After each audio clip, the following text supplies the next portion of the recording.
कहा गया है कि मेष लग्न में ही लक्ष्मी पूजन किया जाए। यदि कोई विशेष अघोरी है तो मिथुन लग्न में ही उसका पूजन किया जाए लक्ष्मी का। ऐसा क्यों कहा गया? इसलिए कि मिथुन लग्न की अपने आप में कोई महत्ता है। मिथुन शब्द बना है मैथुन से। मैथुन मीन्स पूर्ण भोग युक्त जीवन।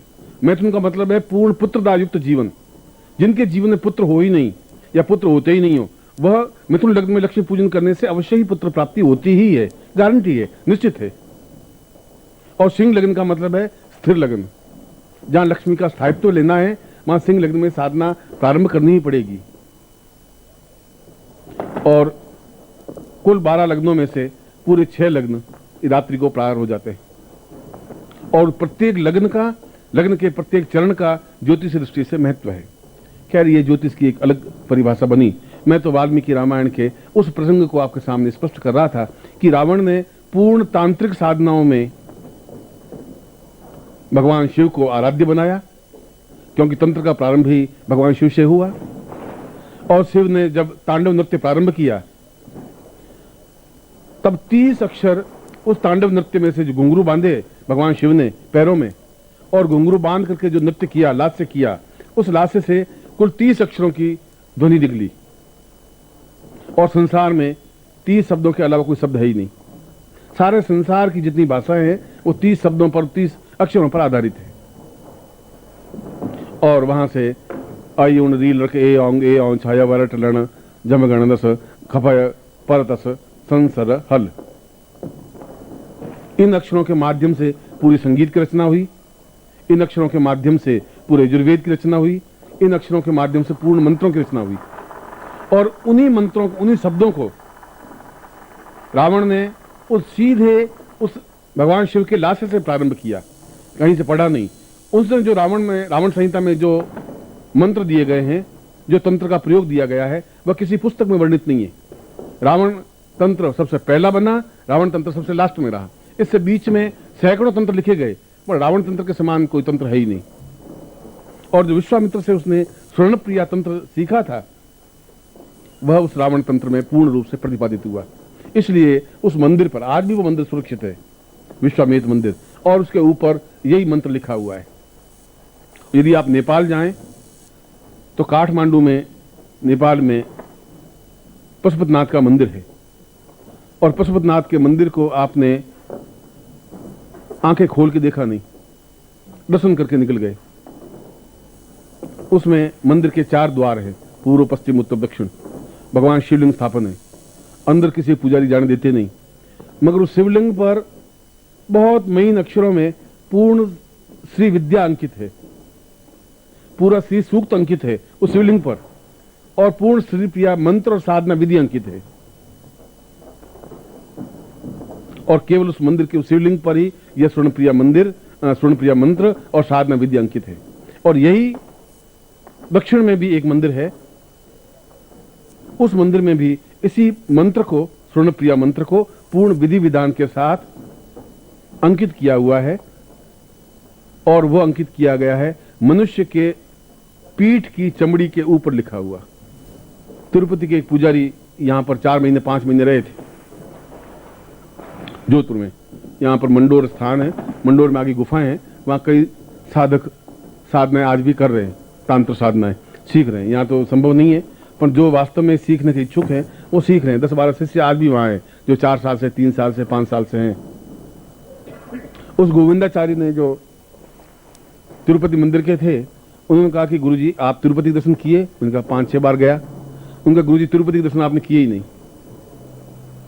मैं पुजारी हूं, मैं तो कई सालों से पुजारी हूं, मैं जानता हूं कि तिरुपति कहां है। मैंने कहा है कि ऊपरी मंदिर में तिरुपति की मूर्ति है ही नहीं।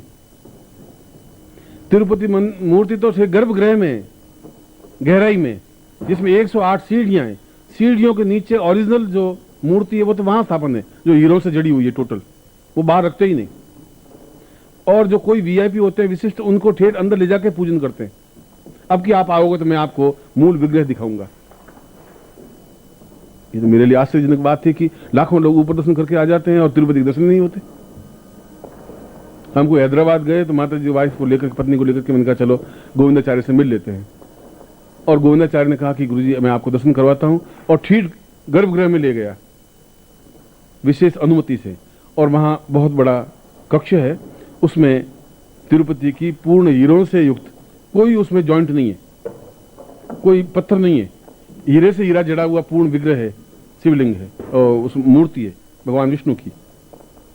शरीर, आंखें, हाथ, कान, नाक केवल उन हीरों से जड़ा हुआ, हीरों से अंकित, और पूरे कमरे में उनकी रोशनी होती है, चारों तरफ पट्टे लगे हुए हैं। और उस जमाने में, आज से शायद हजारों साल पहले, जब लिखने का कोई स्थान नहीं था, तो कैदियों की पीठ पर पूरी चमड़ी उतार देते थे और उसको रसायन से लेप करके उसके ऊपर मंत्र लिखे और वे लटक रहे,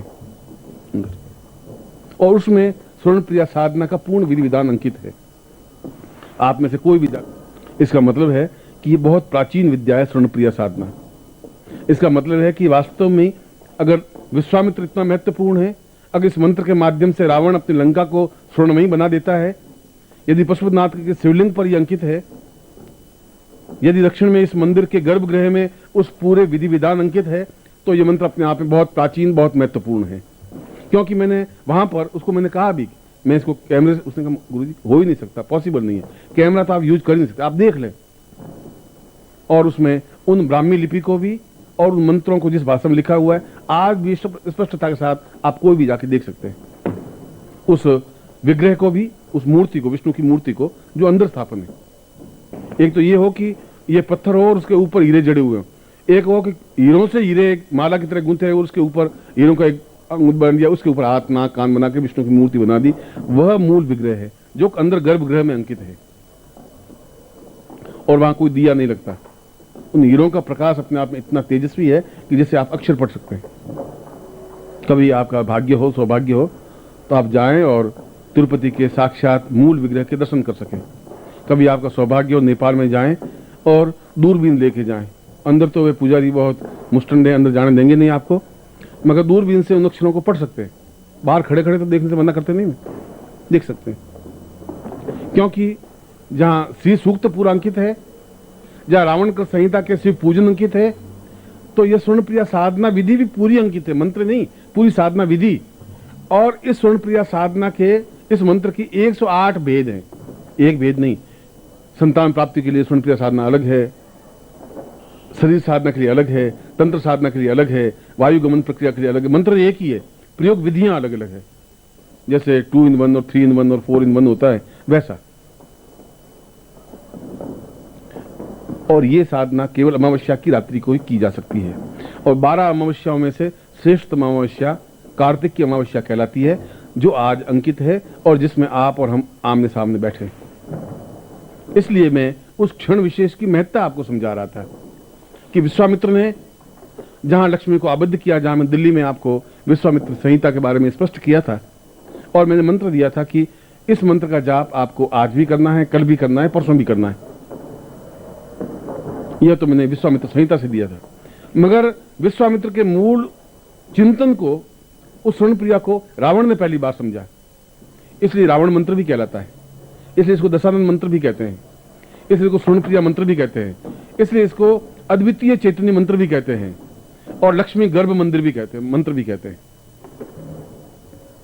आज की रात इस दृष्टि से महत्व है कि आपके जीवन में सैकड़ों दीपावलियां तो आई होंगी, सैकड़ों अमावस्याएं आई होंगी, सैकड़ों आज कार्तिक की अमावस्याएं भी आई होंगी। जिंदगी ने 40 साल लिए तो 40 तो आई होंगी, मगर अभी तक आपको इस बात का ज्ञान नहीं था कि यह रात्रि इतनी महत्वपूर्ण क्यों है, क्यों सिंह लग्न में ही साधना पूजन विधि की जाती है। यह तो कभी भी कोई भी व्यक्ति कर लेता है, वो तो एक अलग बात है। करने को तो आदमी सांस लेता है और जिंदा रहता है, मर जाता है। मर जाना और जिंदा रहना कोई बहुत महत्वपूर्ण बात नहीं है। जिन महत्वपूर्ण बात यह है कि आप अपने क्षमता के बल पर अद्वितीय बने। कश्यप का, एक गरीब कश्यप का बेटा रावण, जिसमें कुछ बुद्धि ज्ञान नहीं था, वो अपने आप में अद्वितीय पुष्पक विमान बना सकता है, पूरी नगरी को लंका की बना दे। आप तो नहीं बना सकते, गले का हार भी वाइफ के, पत्नी के, और पूरी नगरी को बना दे, तो जरूर उस व्यक्ति में कोई दम क्षमता, ताकत थी, जो पूरे काल और इंद्र और वरुण और कुबेर को अपने पैरों के नीचे दबा के रखता था। तो साधना की होगी इंद्र की और दबा के रखा होगा, और इंद्र कुबेर को अपने दबा के रखा था, तो लक्ष्मी को भी अपने सामने गिड़गिड़ाते हुए रखा था उसने। हाथ नहीं जोड़े थे उसने एक बार भी लक्ष्मी के सामने। जहां वो सिंहासन में बैठता था लक्ष्मी चरणों में बैठी रहती थी, या तो विष्णु के चरणों में बैठी या रावण के चरणों में बैठी। उस ब्राह्मण पुत्र में इतना तेज था, ताकत थी। कश्यप तो भिक्षा मांग करके जिंदगी बिताई है उसने तो। उसके बेटे ने अपने आप में, बहुत अलग बात है कि हम उत्तर भारत के लोग उस रावण को बहुत दुष्ट कहते हैं और दक्षिण भारत के लोग रावण का मंदिर बना के आरतियां करते हैं। वह तो हमारा चिंतन दृष्टिकोण गलत है, मगर उसके जैसा विद्वान व्यक्ति तो पैदा हुआ ही नहीं। रावण संहिता जैसा, रावण तंत्र जैसा व्यक्ति न लिख पाया। त्रेता युग से आज तक कोई व्यक्ति लिख नहीं पाया इतने अद्वितीय ग्रंथ को, इतने अद्वितीय मंत्र को। न अगले 10,000 साल को लिख पाएगा, कि उसके लिए उतना ही दमखम, क्षमता, पौरुष, ताकत, साहस चाहिए जो उस मंत्र को लिख सके।